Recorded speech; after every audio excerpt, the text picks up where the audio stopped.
నమస్కారం. ఇది నా మందో చిత్రం కావడం నా పూర్వజన్మ సుకృతంగా భావిస్తున్నాను. ఎందుకంటే ఒక ఆవిష్కరింపబడని పాత్ర. ఈ సినిమా ముఖ్యంగా చేయడానికి నేను కారణం, విశాల దేశాన్ని స్థాపించింది ఒక తెలుగువాడని ఎంతమందికి తెలుసు. ఒక తెలుగు బిడ్డగా విశ్వవ్యాప్తంగా తన వెన్నెముక మీద తెలుగు జెండాని మోసిన నందమూరి తారక రామారావు గారి వారసుడిగా, బిడ్డగా ఈ అవకాశం నాకు మరి ఆయన కల్పించారేమో అని నాకు అది కాకతాళీయమో యాదృచ్ఛికమో అనిపిస్తూ ఉంటుంది. ఎందుకంటే ఆయన చేయాలనుకున్న పాత్ర ఇది. అటువంటిది ఆయన రాజకీయాల ఒత్తిళ్ల వల్ల చేయకపోవడం, అది నాకు ఆ అవకాశం తొక్కడం అన్నది నా పూర్వజన్మ సుకృతంగా భావిస్తున్నాను. నేను నా వందో సినిమా ఎలా ఉండాలి, ఏ రేంజ్లో ఉండాలి అని నేను ఆలోచిస్తున్న సమయంలో మరి ఎన్నో కథలు విన్నాను. కొన్ని నచ్చలేదు, కొన్నేమో నేను నా వందో సినిమా స్థాయికి లేవనిపించాయి. మరి అటువంటి సమయంలో రావడం అనుకోకుండా అంజనాపుత్ర క్రిష్ గారు రావడం, అలాగే నిర్మాతలు జయలక్ష్మీపుత్ర విభో శ్రీనివాస్ గారు, అలాగే కమలపుత్ర రాజీవ్ రెడ్డి గారు, అలాగే సీతారామపుత్ర సాయిబాబా గారు, జాగర్లముడి వాళ్ళు రావడం, ఈ సినిమా చేయమని అడగడం అంతా చాలా కాకతీయంగా యాదృచ్ఛికంగా జరిగింది. అంటే మొదటి యుద్ధం నుంచి స్టార్ట్ అవుతుంది. అక్కడి నుంచి లాస్ట్లో డెమిత్రియస్ గ్రీక్ మహారాజుని ఓడించడంతో పిక్చర్ పూర్తవుతుంది. మొదటి నుంచి పిక్చర్ ఒప్పుకున్న దగ్గర నుంచి కూడా అందరిలో ఒక కమిట్మెంట్ సినిమా మీద. అంటే డైరెక్టర్ గారి నుంచి సరే ఆయన వచ్చారు, ఓకే, ఆయన కమిట్మెంట్ తెలిసింది, దానివల్లనే ఆయన నా దగ్గరికి వచ్చారు. ఆయన నేను అనుకోవడం దానికి ఒక సంతానకర్త, ఇది ఒక అదృశ్య రూపంలో ఉన్న శక్తులకి మాకు ఒక సంతానకర్తగా ఆయన్ని పంపించాయేమో ఆ అదృశ్య శక్తులన్నీ నాకు ఎప్పుడు నమ్మకం లేని ఆయన కూడా ఒక సందర్భంలో చెప్పడం జరిగింది. నాకు పెద్ద ఎక్కువ నమ్మకం లేదు, కానీ ఈ సినిమా మొదలైన దగ్గర నుంచి పూర్తి 79 రోజుల్లో పూర్తి అయిపోయింది సినిమా. ఏది జార్జియాలో షూట్ చేసాం, మొరకోలో షూట్ చేసాం, మళ్ళీ అక్కడ మధ్యప్రదేశ్ మహేశ్వర్లో షూట్ చేసాం 79 రోజుల్లో. అంటే అంత ఆయన కూడా ఇప్పుడు అంటారనమాట, నమ్మాల్సి వస్తుంది నాకు కూడా అని. పరబ్రహ్మ శాస్త్రి గారని పాప ఆయన పరమపదించారు. ఆయనకి ఈ సందర్భంగా నా నివాళులు అర్పిస్తున్నాను, ప్రగాఢ సానుభూతి తెలియజేసుకుంటున్నాను. ఆయన మొట్టమొదటి దీని మీద రీసెర్చ్ చేసి ఈయన మీద ప్లస్ అటు కాకతీయ రుద్రమదేవి మీద వాళ్ళ మీద రీసెర్చ్ చేసి చాలా ఇన్ఫర్మేషన్ అంటే ఎంతో కొంత క్రోడీకరించడం జరిగింది. ఆయన ఆవిడ తెలుగు వాళ్ళని ఫస్ట్ ప్రూవ్ చేయడం జరిగింది. ఆయన పరబ్రహ్మ శాస్త్రి గారు పెద్దగొండూరు వాస్తవ్యుడు ఆయన. అలాగే ఆ తర్వాత కృష్ణశాస్త్రి గారు ఉన్నారు, ఆయన కూడా లేరు ఇప్పుడు. ఇంతకుముందు archaeological department director and commissioner. ఆయన కూడా ఇక్కడ పెద్ద బంకూరు అంటే మనం కరీంనగర్ నుంచి పెద్దపల్లికి వెళ్ళే దారిలో అక్కడ ఆయన తవ్వకాల్లో ఈయన కాయిన్స్, ఈయన మొట్టమొదటి రాజు కాయిన్ మీద ఆయన ఇన్స్క్రిప్షన్ వేసుకుంది, ఆయన బొమ్మ వేసుకుంది. సో అవన్నీ బయటపడటం అంతే వాళ్ళందరినీ. అలాగే మన శ్వేత డైరెక్టర్ గారు ఉన్నారు తిరుపతి, ఆంజనేయులు గారు, అలాగే చంద్రమౌళి గారు ఉన్నారు అక్కడ museum, Tirupati TTD museum. So ఎంతో కొంత అందరిని కూర్చోబెట్టుకుని ఏదో ఒకటి ఒక్క పాయింట్ అన్నా మనకి లేనిది దొరుకుతుందేమో ఒక తపన, ఒక ఆరాటం. I am a history student, but I didn't know much. I'm also. He is the most knowledgeable man I've ever met in my life. In fact, when we were shooting also, I used to sit next to you because you kept reciting shlokas and it was very refreshing to listen to that. But not much is written about it because our history was written by Britishers, and it's time that we rewrite it and celebrate a lot of people who can influence the next generation. Because let's face it, if you're not proud of your roots, if you're not aware of them, of your achievements from the past, you cannot be, it's very hard to be confident about your future, because that gives you the structure of how great you've been and how great you need to be. So for that reason, I was very impressed with Krish for the detailed research that he did, and I'm thankful to him for bringing out a topic like that. And ఈ పాత్ర అనేది నాకు ఒక పెద్ద పరీక్ష. ఎందుకంటే నాకు కృష్ణుడు, రాముడు ఇవన్నీ నేను చేసిన పాత్రలన్నీ కూడా, నాన్నగారు చేసిన పాత్రలను కూడా ఆయన ఈజ్ ఎన్సైక్లోపీడియా. దేనికైనా బొట్టు నుంచి ఆభరణాల నుంచి కూడా అన్నీ కూడా మా స్టూడియోలో ఆయన ఆభరణాలు ఇవన్నీ కూడా ఉన్నాయి. ఇంకా మేము ప్రిజర్వ్ చేసి పెట్టాము మ్యూజియంలో పెట్టడానికని. అవి అప్పుడప్పుడు ఇటువంటి అవకాశాలు వచ్చినప్పుడు వాడుకోవడానికి మాకు ఉన్నాయి అవన్నీ. And mister NTR is there always. మరి బట్టల నుంచి కూడా ఎలా ఉండాలి బట్టలు అంటే ఈ నాట్ ప్రింటెడ్ మెటీరియల్ ఫ్యాబ్రిక్స్ లేవు అప్పుడు. సో హ్యాండ్ ఓవెన్ చేనేత బట్టలు. సో అక్కడి నుంచి కూడా జాగ్రత్తలు తీసుకుని మేము వేసుకునే చెప్పుల దగ్గర నుంచి కూడా చాలా జాగ్రత్తలు తీసుకోవడం జరిగింది సినిమా గురించి. వాళ్ళు యాక్చువల్గా ట్రైబల్స్ అక్కడి నుంచి వచ్చారు. అంటే ఎక్కడ కోటిలింగాల కరీంనగర్ జిల్లా అక్కడ పుట్టాడు అతను. అదే ఈ శాతవాహనులకి సింహద్వారం. అక్కడి నుంచి ఆయన మళ్ళీ కొండాపూర్కి వెళ్ళడం, అక్కడి నుంచి రాజ్యం ప్రారంభించడం, అటు నుంచి తర్వాత మళ్ళీ అమరావతికి వెళ్ళడం, అమరావతి నుంచి రాజధానిగా చేసుకుని అక్కడే పక్కన శ్రీకాకుళం విష్ణు మోపుదేవి ఇవన్నీ ఉన్నాయి అవనిగడ్డ. ఆ తర్వాత అక్కడి నుంచి ప్రతిష్టానపురం కాశీకి వెళ్ళడం, అక్కడి నుంచి ఉజ్జయిని నుంచి ఆయన పరిపాలించడం ఇవన్నీ జరిగింది. కాబట్టి చూస్తారు ఎంత అద్భుతంగా వచ్చిందో. అందరి పాత్ర, నా పాత్రే కాదు, సినిమా అనేది ఒక సమిష్టి కృషి. నేను ఎప్పుడు సమిష్టి కృషిని నమ్ముతాను. సో ప్రతి పాత్ర చాలా అద్భుతంగా. Hats off to Krish. I think the way a character looks in the film speaks volumes about how a director shapes it, because it's end of the day is the director's vision, because he's the one who says cut and he's the one who sits on the edit. So I'll give the entire credit to him. See, there's few things about him which is just remarkable. For instance, he gave me I think 6 to 7 hour long narration. So we not only, and then we had a discussion later. So we not only spoke about this era, this king, about him, about me, about small things as to what costumes or my hair that I'll be having, to my character graph, to what I'm feeling, to what emotions I'm going through. So I was so clear about what I'm going to be doing from day one that it was, for me, it was by the end of it almost became me as Vashishti Devi. I was seriously depressed when the movie got over. I was seriously unhappy. It took me like a while to get over that I'm not going to be being on that set again. He brings so much energy to the set that you're charged.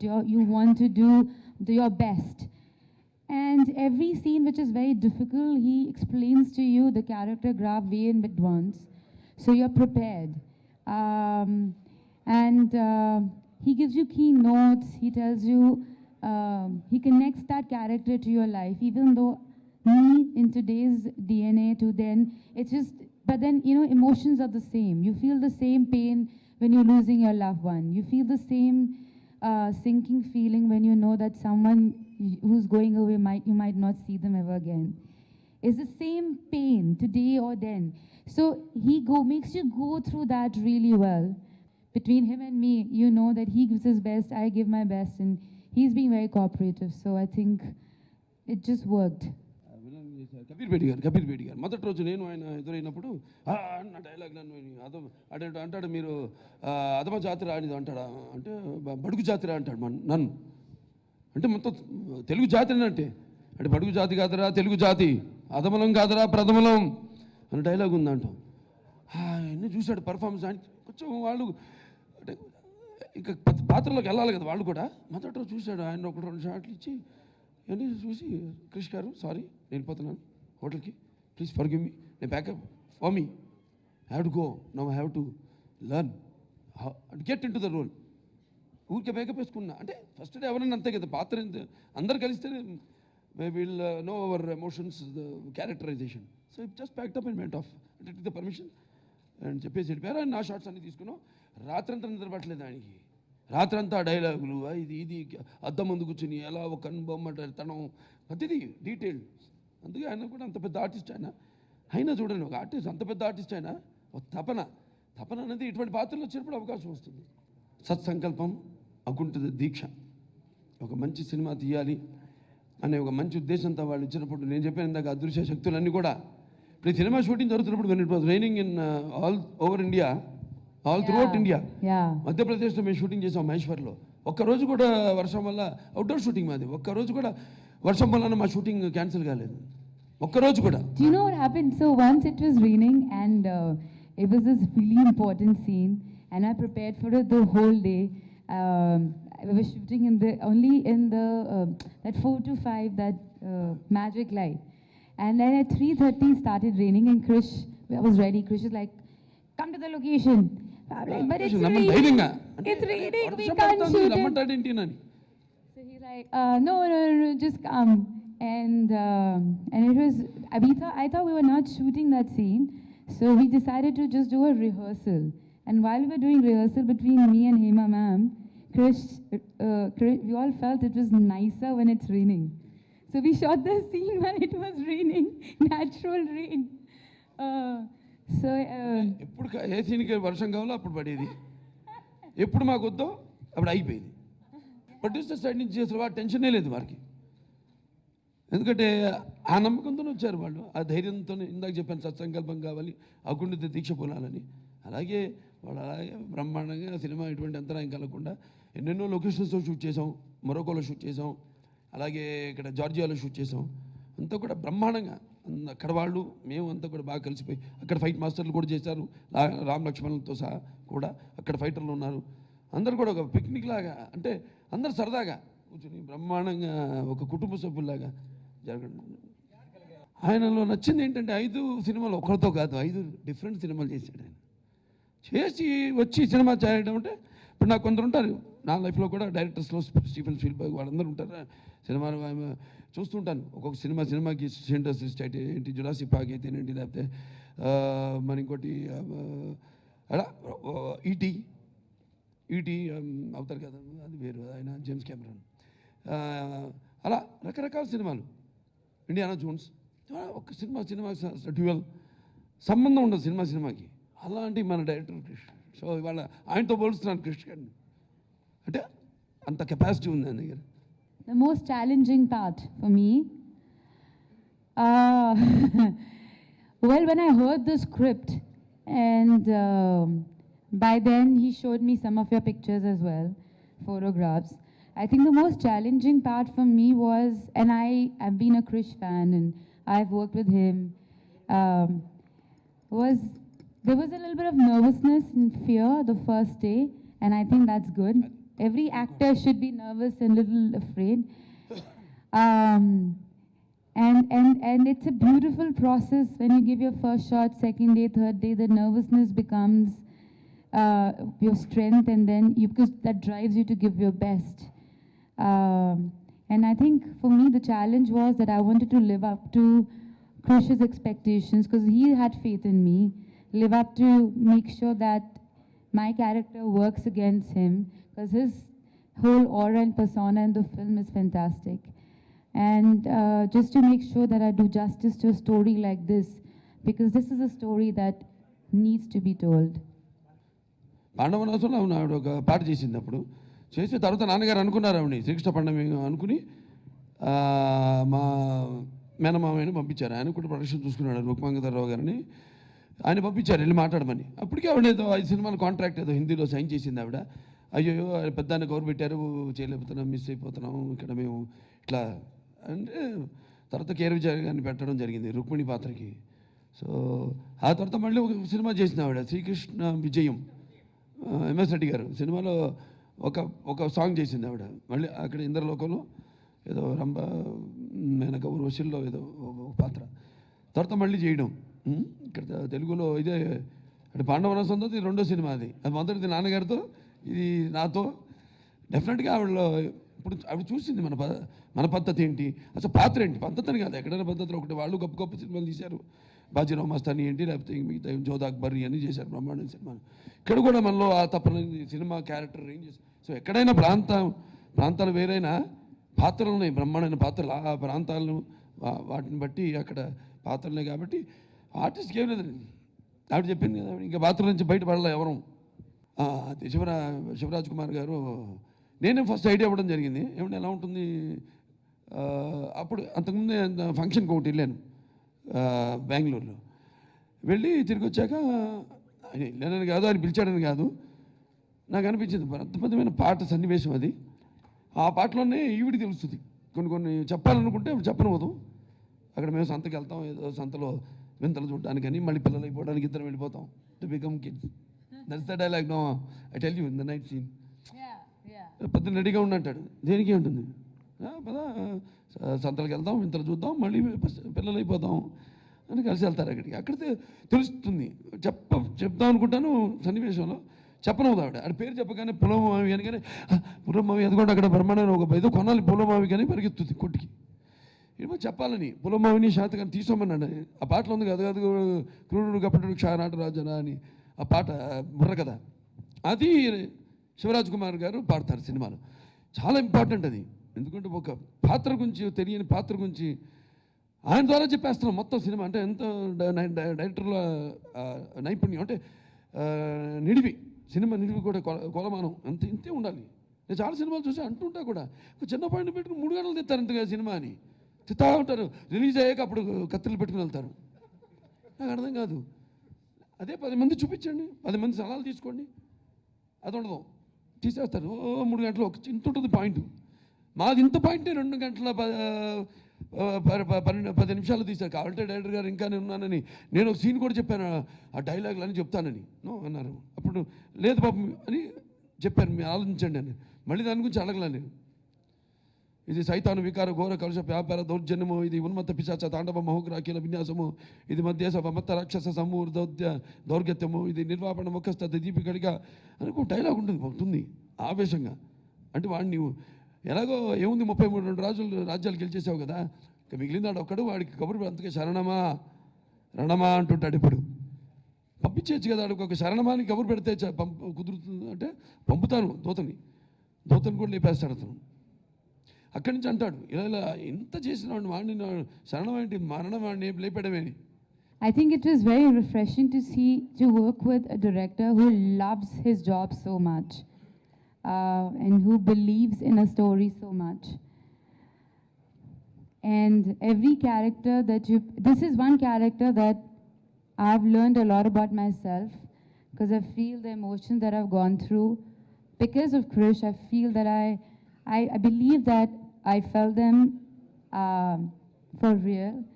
And I feel when there's certain emotions that you feel, then when they get out of your system, you know a lot more about yourself. It's a journey that you take which makes you a happier person. Because you know you live the character. So you know that you and I love my jobs. To believe in a film, in a script on that level, because unless you can't make a film which is on this scale. If I were to describe my experience working with all of them, I hope I'm not missing out anyone, is that one word is passion. And I'm just happy that I'm part of a passionate film like this. Shivraj Kumar గురించి so అప్పుడు అనుకున్నాను, కానీ వెంటనే నేను phone చేయడం జరిగింది. వెంటనే సాయంత్రానికి వెళ్ళి నేను చేస్తున్నానని చెప్పాడు ఆయన. It was such a nice gesture. అంటే ఆ ఫ్యామిలీ ఇంతవరకు బయట భాషా సినిమాల్లో చేయలేదు, ఒప్పుకోరు ఫ్యాన్స్ అక్కడ, అంత స్ట్రాంగ్ వాళ్ళకి. మరి ఆయన లెజెండే కదా రాజ్ కుమార్ గారు. అటువంటిది ఇమ్మీడియట్గా సాయంత్రం ఫోన్ చేశాడు ఆయన, నేను చేస్తున్నాను అన్నాడు ఆయన. అండ్ అక్కడ ఆయన ఫ్యాన్స్ అంటే నా ఫ్యాన్స్ ఆయన ఫ్యాన్స్ అండ్ చేయడం ఒప్పుకోవడం. Hats off to him for his simplicity and such a great artist son, such a great artist himself. So ఆయనకి ఈ సభాముఖంగా నా కృతజ్ఞతలు తెలియజేసుకుంటున్నాను. స్పర్ధ వర్ధతే విద్య అండి, అంటే పోటీ లేనిదే ఏ రిజల్ట్ కూడా ఆశాజనకంగా ఉండదు. ఎవరు లేరు వచ్చేసింది సక్సెస్ అంది. I'll answer that question. It is sportive. Yeah, but I'll answer that. No one conceives a child. When you conceive a child, you want a child to be healthy, beautiful. Similarly, no one starts a film with any other thought but that the film should be a big hit.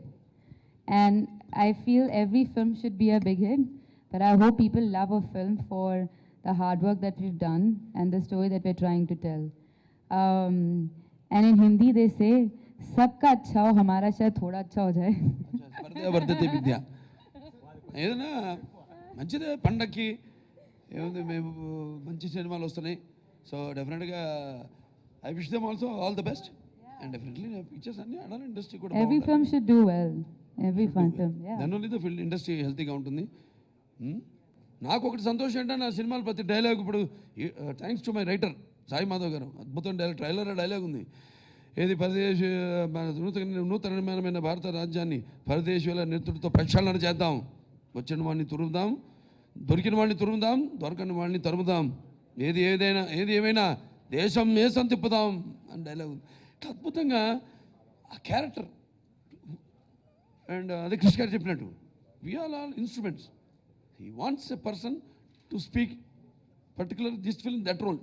అంతే తప్పితే ఇంకో cinema అంటే ఆయన వేరుగా తీసుకుంటారు. ఆయన చెప్పాక ఇంతకుముందు చేశాడని 5 సినిమాలు, ఇది 6వ సినిమా, ఒక్కొక్క దాని పోలిక లేదని.